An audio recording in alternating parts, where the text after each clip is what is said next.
Hey guys, Yoshi here, and I am back with another reaction video, and today I'm going to react to the next two videos of, After the Fact. Their take on, I think, Mod Pie and For Whom Sweetie Belle Toils. So yeah, I've seen Mod Pie and, For Whom, sorry I had to burp, For Whom Sweetie Belle Toils. Yeah, those two episodes were actually pretty good. Of course, the endings were great. Like having two families with two sisters getting along. And yes, by the looks of what's going on in this video right now, I haven't played it yet. It's showing Ink Rose, and yes, I've heard of Ink Rose. Yeah, she's actually a good analyst and voice actress for the Burning community.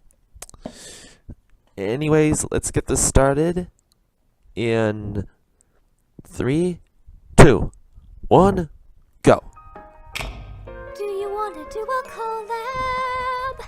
Come on, let's talk and right. This is like a parody of Do You Want to Build a Snowman? Message me some more, it's not like you're too busy. We could be best buddies, so let's review a really cool episode. Whoa! Whoa! Okay then. Mod Pie. I gotta tell you, Ink Rose looks really cute in this video. Mod Pie, the mystery sister first seen in Pinkie Pride. But she was first mentioned in Pinkie Pie and the Rockin' Pony Palooza Party. Wait, when? Isn't that a Sorry, book? Chapter 5. Though they don't refer to her by name, Pinkie's parents state that she has an older sister just after they say the older sisters are named Marble and Limestone. So we have Maud, Marble, Limestone, and Pinkie. You know, I always wondered about that naming versus nurture debate in Equestria. So, the episode first starts when the main six are in Sugar Cube Corner, when Pinkie gives them loads of rock candy to eat, as well as talking with them about her sister Maud. She taught me the Pie Family rock candy recipe, and she showed me how to string the pieces to make them into a necklace. And once we were done, we traded. These little crayon drawings Pinkie uses to explain the history of her relationship with her sister are certainly a cute way to show this exposition. You know, it kind of reminds me of those deleted scenes in Pixar movies when they're like in storyboard I form. also enjoy the crayon look, yet this scene reminds me of how they introduced Shining Armor. Instead of a catchy song, we have nice visuals. Problem is, Of course, a big flashback. Shining Armor because he never developed beyond that introduction song. Well, it certainly looks like the staff has learned their lesson, considering Maud was subtly shown in Pinkie Pride, preparing us for the fact that she would star in an episode soon. Very true. And unlike Shining Plot Hole, this episode is genuinely dedicated to her interacting with not only her sister, but the rest of the main six as well. Shining plot hole. Sorry. Hey, if I can make someone That smile, laugh. it's a good day. And she's blushing. Indeed. Our heroines gather their pets for full introduction, and just from this scene, you can tell that this episode isn't going to be high-end fantasy or out-of-this-world setup. It's a character piece that's a lot more relatable. A good balance after a conversation with... Yep, No. Must say, Not that as much creature, as I not that enjoy creature. the action, fantasy-oriented episodes, the ones that focus on characters and their interactions with one another can be just as amazing, and even more emotionally powerful if done correctly. But back to the episode, more specifically on Rarity. What the heck has happened to her fashion since this season? Just look at that. I know. It's a crime I have no words to against say all about human poor life. Rarity wearing that Oh, your giant not rock as hat. stratified look? Oh, Ugh. where'd he get the Well, rock at least costume? it's not as bad as the atrocities she created in Rainbow Falls. Ugh. Maud is taking her time. The first hint that she's a much different kind of pie from Pinkie. Yeah, she's usually slow in Caught these the fans days. off guard. The episode summary simply said that Maud wasn't what they expected, and it seems a lot of fans were expecting hostility or pride or anything except... Rocks. Sedimentary. that. Aw, Definitely. Yeah, Maud is awesome.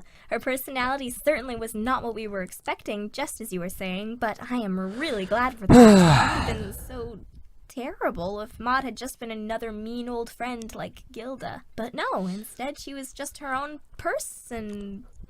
Yeah, I do remember that And Gilda that's what was a makes her really selfish... interesting. Opinions on Maud seem You to know, make hawk. or break this episode. I've seen a lot of fans take a disliking to her because she's so neutral while the others celebrate her. Some compare her to Raven from Teen Titans or Daria. Anime fans have mentioned Yeah, she fits Maud a pretty did well remind me of Raven from Teen Titans. Emotionless types that usually have a surprise tucked away. Now I enjoy Maud because she plays off the other characters so well. And what is the delightful frock you're wearing now saying? It doesn't talk. It's a dress. Makes me laugh every time. I honestly think that Maud may have been a funnier character than Pinkie has been in a while. Oh, come on. I think Pinkie Pie is funny. Well, Hey. even though that her voice sounds annoying, I still like her. But I really do think that Maud's deadpan nature is a bit more hilarious than Pinkie's over-the-top characteristics. I laughed a lot watching this, while I was kind of cringing at Pinkie. Yet, I wonder if it's because of Pinkie's over-the-top nature that Maud stands out so well. As we see Maud interacting with the others and Pinkie going 5 kinds of hyperactive, the contrast itself is pretty fun. I doubt Maud would be able to stand out as a character if she were with anyone other than Pinkie. I want the truth! You can't handle the truth. What was that? What was that? Get away from her, you bitch. What? Oh! Hold on, is this Terminator? Or Whoa. Samuel Jackson? Okay, that last one actually fit pretty well. Huh, I guess you're right. With Pinkie there, the contrast was... I'm serious, was that Samuel Jackson? Therefore, Someone tell me in the comments, was that Samuel I Jackson? like Maud's form of humor better, the fact that Pinkie 'Cause I know Samuel Jackson in a lot of movies. Though I doubt Yeah, the the main guys, character the plays Avengers, put off by even her lack Pulp of Fiction. reflections and sometimes her unique perspective. Rock. You are a rock. Gray. You are gray. Like a rock. Which you are. Rock. That was the most beautiful thing I've ever heard. Then would you like to hear my rendition of something I found on my hoof this morning? You don't have hooves. Sir? You have claws. Wait, what? And thus, I flick thee away. And it's interesting to note Was that throughout something the sexual? Pinkie was not aware of any I object, hope not. which may be why she's so close to Maud. It's the same kind of obliviousness we saw in Philly Vanilla, yet in a positive way. You have to be Gilda levels. No, of no, no, insight no. from Pinkie No, no, no. Pie Get that herself. thing And out of the even way. she Get tries that to out of the put way. a spin on things. Pinkie doesn't have expectations beyond making friends and will accept anyone. I The flip side hated is that Gilda. tactfulness really isn't part of the deal. Once again, it's a character's strength being tied to a weakness. Funny thing about Maud, What? she reminds me of one of my best friends. When there's an opportunity to exchange gifts or give a surprise, he usually doesn't react with any visible enthusiasm. And much like Maud, it's really a case of expectation versus acceptance. There's no rule that an individual has to react a certain way. Maud reminds me of my cat. I'm sure my friend would be thrilled. He grows as a cat.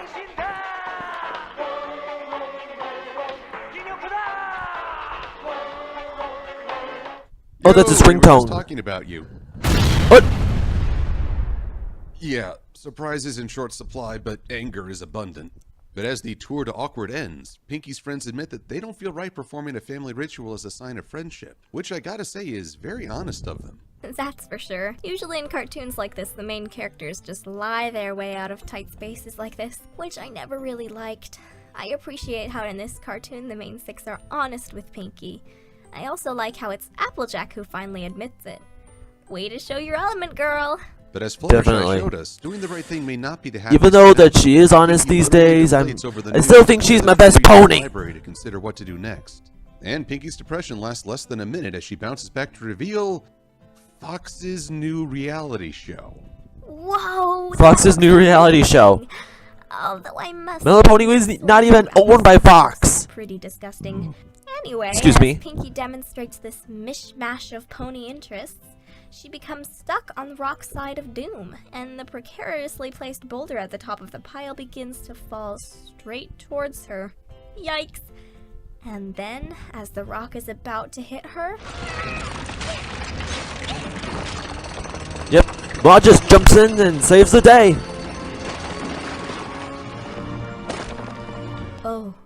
oh my Celestia, that was awesome! And with Definitely this awesome. crushing power, Maud puts herself on the solo heroine board.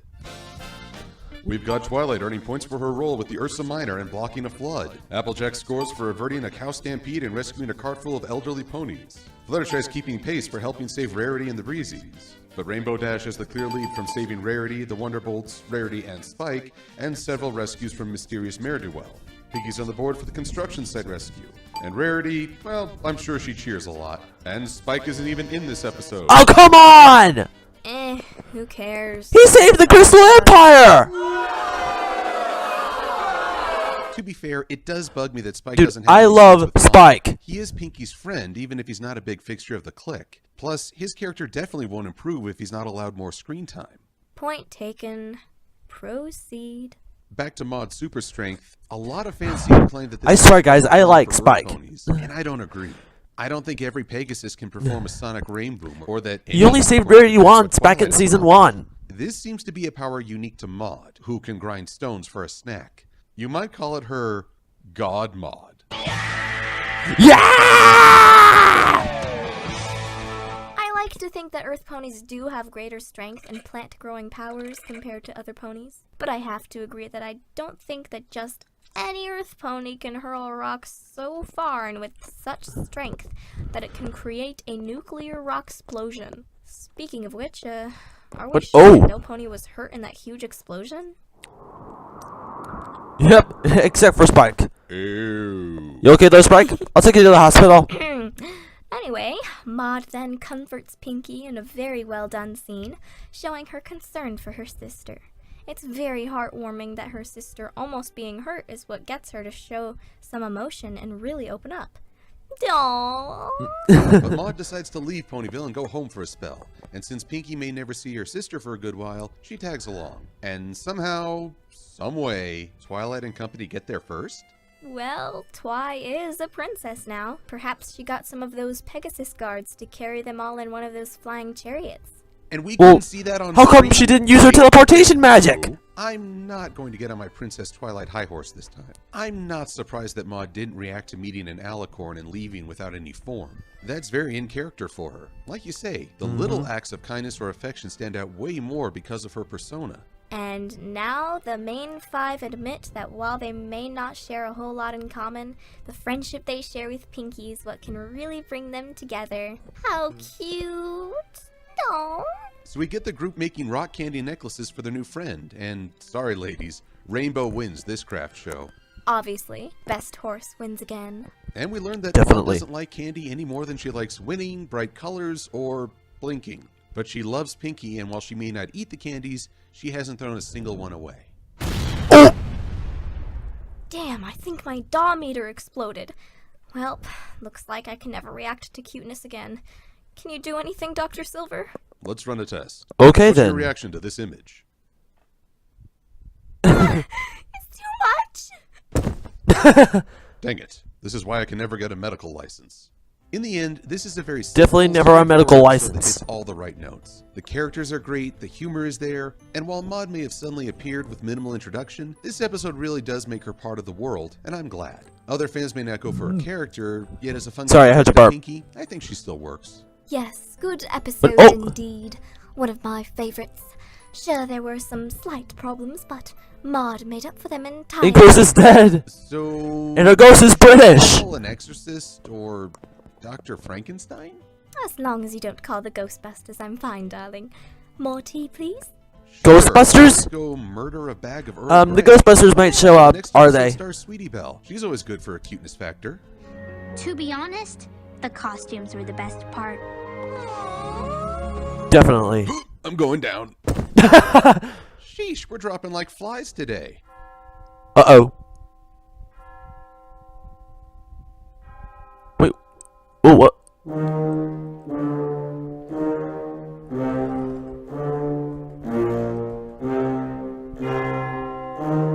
Oh, no. I've dodged you for more than half a season, buddy. I'm not cashing it in now. Really? I'm Silver Quill. Thanks for watching. And I am Ink Rose. Goodbye, darling.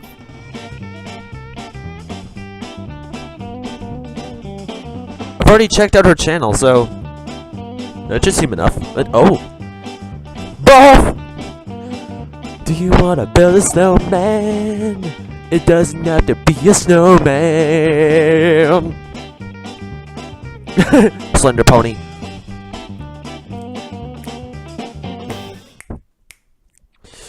Oh boy, you know I gotta say that was a that was a really good video. And yeah, Ink Rose did a very good job. Yeah, I mean, I am impressed of how she did well in those analyzation videos. And I got, yeah, about Mod Pie, yeah, she is a good character, and it's really awesome to see her getting along with Pinkie Pie, and like maybe just Mod visiting her in Ponyville, and then, but sadly, Pinkie has to go back to a rock farm, but Twilight and the others just show up. And the episode did well. It was a good episode. But anyways, let's continue on with the next video, so moving on. Okay, I am back, and I got After the Fact, for whom Sweetie Belle Toils, straight up. Sorry, I had to burp again. So let's start this in 3, 2, 1, go. Hey guys, sorry to be away for so long. I had a ton of fun at Babs. Bay Area I got to Brony meet with Spectacular. fellow fans, ask some questions of the writing staff, and my mind went all the wrong places while playing Cards Against Ponies. I also got to talk with a lot of fans about that age-old question, who's your favorite princess? And while it's completely subjective, my favorite is... Drug dart. Wait. Golden Fox?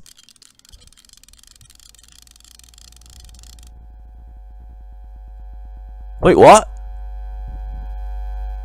Dude, not cool. Well, you were asked on who you think is best princess. So if we're going to try to understand what you think, well, might as well dive a little deeper into your self-conscience. Besides, I've wanted to think deeper myself about Luna. She's Luna? my favorite princess. Ooh. So you want to talk that about blush? Wait, what? Belle Toils while traversing... Are you serious? Fluttershy And maybe figure out dolphins? how you come up with reviews. Okay, it's your site. That was not expecting. Let's start with my ego. Wait, what? Oh, Whoa! awesomeness incarnate. Well, this ought to be good.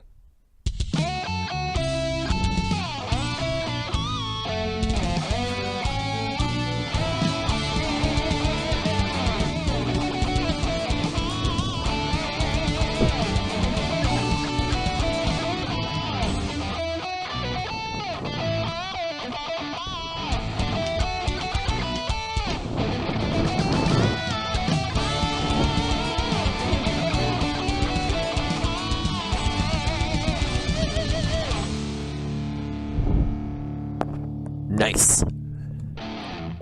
This episode begins when Rarity's in the works of a new fashion design for Sapphire Shores, who we haven't seen much of since Season 1. Meanwhile, Sweetie Belle asks for help with a set of dresses that she's made for on behalf of an act she was in the process of. Although Rarity has a plate full of things to do, she improvises.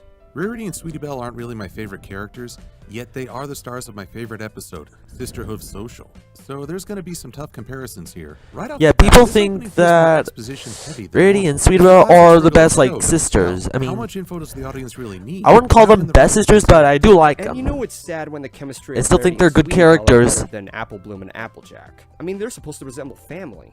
I think the reason Sweetie Belle and Rarity are a more believable sister set is that they're not as perfectly matched. Rarity is ambitious and focused on her work, while Sweetie is energetic and, well, sometimes destructive. Yeah, Sweetie They're gets overwhelmed, interjected they're a- often an energetic a article lot. using tricks to get what they want. I think a lot of siblings will see more of themselves in Rarity and Sweetie Belle than they would Applejack and Apple Bloom. So anyway, Sweetie Belle and her friends perform their act with very well-designed dresses, but only result in having the crowd enjoy the show because of that, and that alone. Forsooth and anon, I cometh forthwith and post haste with glad tidings, m'ladies. Jeez, I haven't seen a writer, producer, actor that hammy since You are tearing me apart, Lisa! Was that? What was that? Social Insecurity. I don't know why it looks like that one dude. I Wait. guess you could say that was a They kind of look like story. Weird Al Yankovic. Yeah! Ew, is that what I sound That reference This again. doesn't seem to please Sweetie Belle, considering how much effort she invested in the act herself. Because of this, she feels jealous of Rarity for stealing the spotlight. Kinda understand your frustration there, Sweetie Belle. She heads back to Rarity and yells at her about the dresses, despite the fact that Sweetie Belle asked for help in the first place.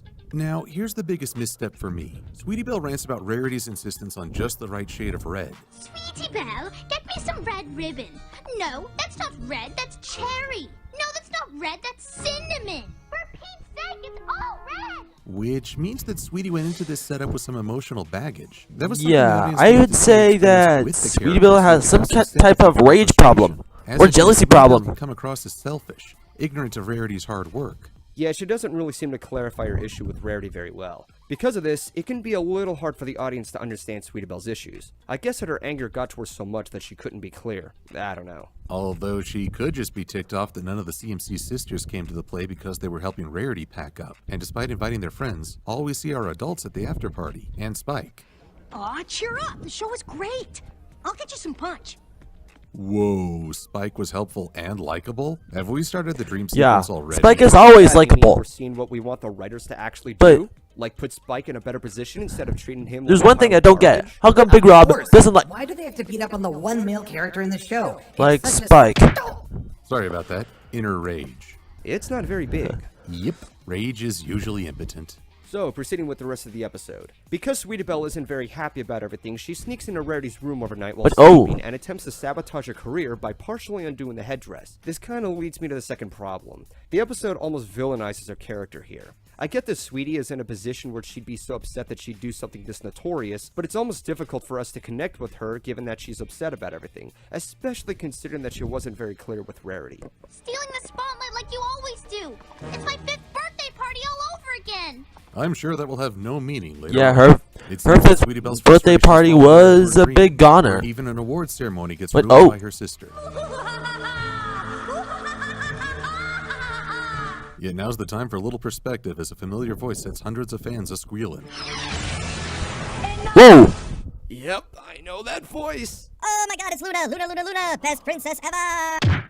Wait, you're a Luna fan? Yep, inner fanboy's a pain to keep in check. Princess Luna receives a lot more attention in the fandom, including myself, because she was in a position where she was much... You know, if I were to choose my favorite princess, Characters who are I would have to go with difficult is Celestia. one of the more effective traits that gets the audience's attention. She was seen a few times more in Season 2, including her own episode, Luna Eclipse, and that's not even enough. Truth be told, Lauren Faust originally intended to have more episodes with Luna during Season 1, but Hasbro rejected it, implying that she was more of a villain and was considered too inappropriate for younger viewers. Yeah, you say that right after the end of the pilot episodes, guys. Now, to be fair, Celestia does have her own share of insight. For the most part, yes, she's a mentor of Twilight, but compared to Princess Twilight Sparkle, she has become more regretful of banishing her sister later on, based on what she had to do. But given how many years have gone by for the fandom, it's still geared towards what people want to see on Luna. And absence may have a lot to do with that. Not seeing Luna for a whole season gave rise to fan speculation, creating things like Gamer Luna and Wuna. Yet even in the context of the show, Princess Luna is probably the most approachable. I think Cadence was intended to be the younger princess that girls could identify with. Yet, like Celestia, she seems disconnected You from the know, subject. ever since I The only time joined we the see her really Brony interact with fandom, Pony I've always is they kept celebrate her. asking Luna's some one of the bronies that big three if who ponies interact fart. with herself on a personal level. I'm sorry guys, With but mixed don't kill results. me if I do With think that mentoring ponies both fart. Lulu and Sweetie Belle, she's shown a greater openness than Celestia, whose character is still limited to her relationship with Twilight. And what a mentorship it is, as Luna grants Sweetie Belle I'm so sorry, guys. present and possible future. I've been drinking a lot of coffee lately. Will be Wait, oh, haunted by 3 ghosts! oh, And they're all me. Hi. And so we're taken down Well, to okay this particular then. formula where Sweetie Belle is shown through many different viewpoints of her past issues with Rarity, or specifically her 5th birthday party. She attempted to make a grand entrance in front of the kids when she saw that Rarity was holding the many birthday toys. Who needs a birthday girl when you've got the birthday girl's amazing big sister? Wow, that's totally not gonna tear a wound in her now, is it? This is a great example of showing and not just yeah. that bit at the beginning was I have nice no words to say about that horrible, horrible part. Information up front, which isn't a good idea in storytelling. Now there is some question as to how You Luna know, I could think I show cried in that what episode. Sweetie Belle was preparing. Maybe Luna can read memories via dreams, or she just had a little time magic. Or she held on to that special potion that Twilight used. Oh no. Hey, what's this? Do not Oh, no. look in there. Ah! That is my questionable mentality. You've got issues. Yeah. In actuality, But wait, who was that? What was that? Kids from leaving the party. I never got to see that. What was it? This is a nice compare and contrast scenario of how different viewpoints are established. Too bad we don't get something like that in reality. But ultimately, it shows younger viewers to understand different viewpoints and not think too much of themselves. So we're only about halfway through the episode, and it's already given the younger audience some nice food for thought with a very well presented style. Nice. Maybe I should bring back my inner fanboy and have... Oh, Did I Oh, mention no. that I'm a somnambulist?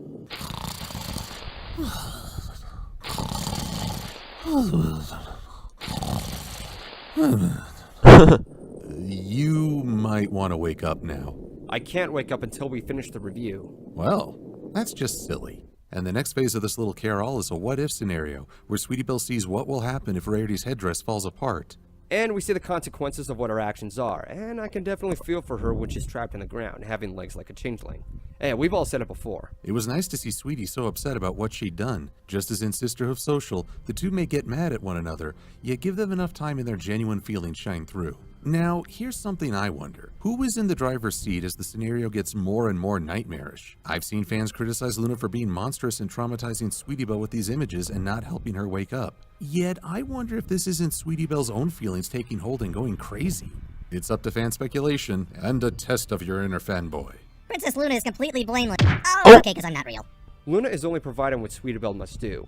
The sequence here is definitely effective, showing how severe the repercussions are towards her actions. In other words, this is her tough love. Though that doesn't excuse the greatest trauma of all. Inexplicable. Sure dolphins. doesn't. Yes, Fluttershy dolphins. No. Once Sweetie Belle is back in the waking world, she's too late to stop Rarity. So it's time for 3 underage foals to get on the train to Canterlot with no supervision. I swear, Equestria needs child support services. And earpiece... Definitely child support services. I find that incredibly insignificant. There's always those little things that can throw someone off. 5, 6, 7, 8, but bam! God damn it, why? Even in my dreams, why? It is the mystic power of leotards. I'm sorry, I just can't help it sometimes. I gotta say, Sapphire Yeah, that was brought a that was funny. in a very short time. She's shown as driven, demanding yet not spoiled, and trusting her instincts. Given that she only had an opening scene in a dog and pony show, I'm impressed by what they did with her character. So Sweetie Belle manages to get through a window, confiscate the box that holds the headdress, and thus we get a Keep Away chase sequence like we've always seen in the show. Yeah, you know what's coming. Roll the theme.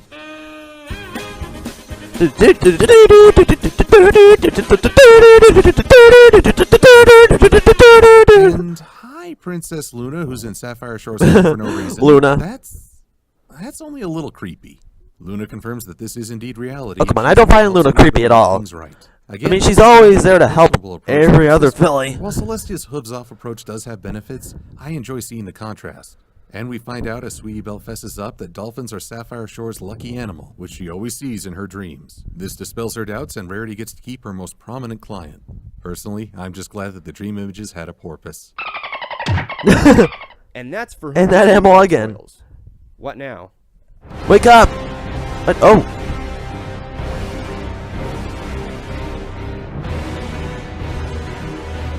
I wish I could say this is the first time this has happened this week.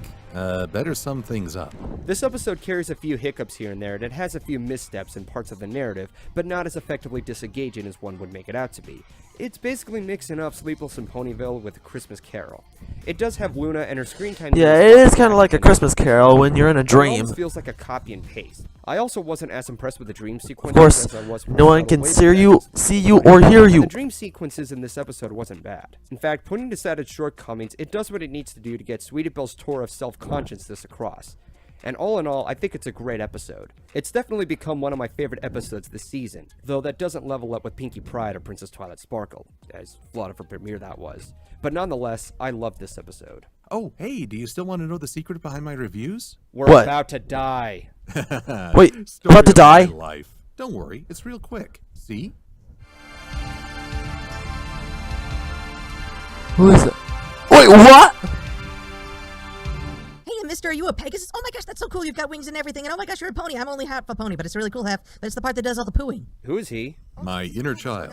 You know, Inner child? fan that finds some delight in the show. Because really, that's where I get most of my inspiration. Just having fun and watching the show without worry. Teenage Mutant Ninja Turtles. Also, I Are you keep serious? away from my He's kind saying the of movies. Teenage Mutant Ninja Turtles theme song? I can't blame you on that one. This episode is just the kind I enjoy. As the younger of two brothers, I'd really identify with Sweetie Belle's conflict. There's the desire to emulate someone you admire, yet forge your own identity at the same time. And in terms of fun, this episode had some great imagery, good jokes, and characterization for two second-tier ponies. There are a lot of similarities to Luna's interaction with Scootaloo, and that can be a detraction. Yet I really enjoy how Luna is reaching out to her subjects and using her own experience as a teaching method. She may not get the most screen time, but she still stands out as my favorite princess. This episode might not be on the same level as Sisterhood of Social, but I can say this was a fun episode for me and my inner child.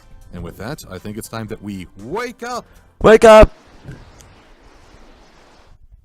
Well, Silver, it's been nice reviewing with you. Now we better get moving.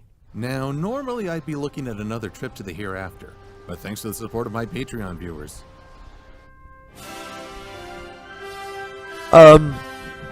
I have a flight animation!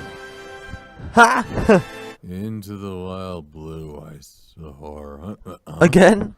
Oh, it was ending so well. Oh, keep it down, will you? Bloody bird brain.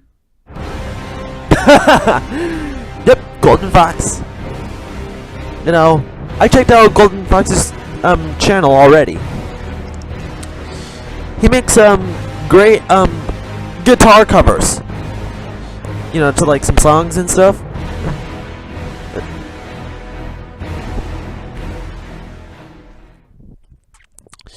Yeah, of course.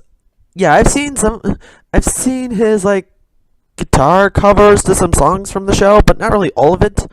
I mean, the one that I watched so far is the winter wrap-up one. Yeah, that's all I've seen. And yes, for whom Sweet Belle Toils, that is a really good episode. A very, very heartwarming moment at the end. Oh man. Yeah, and about that one part in like that one part where Rarity is like taking over everything in Sweet Belle's 5th birthday. I completely have no words to say about that horrible part. Yeah, thinking that all the Sweet Belle's friends are thinking that Rarity is better than Sweetie Belle. I mean, but in my opinion, Sweetie Belle, in my opinion, is better than Rarity. But I still think Rarity is a good character too. I mean, I like Rarity, and I like the whole shipping between Spike and Rarity. And I am hoping that Spike and Rarity should get married, maybe at the season 6 finale. Yeah, let's just hope that for sure. Once again, guys, thanks for watching, and ahoy!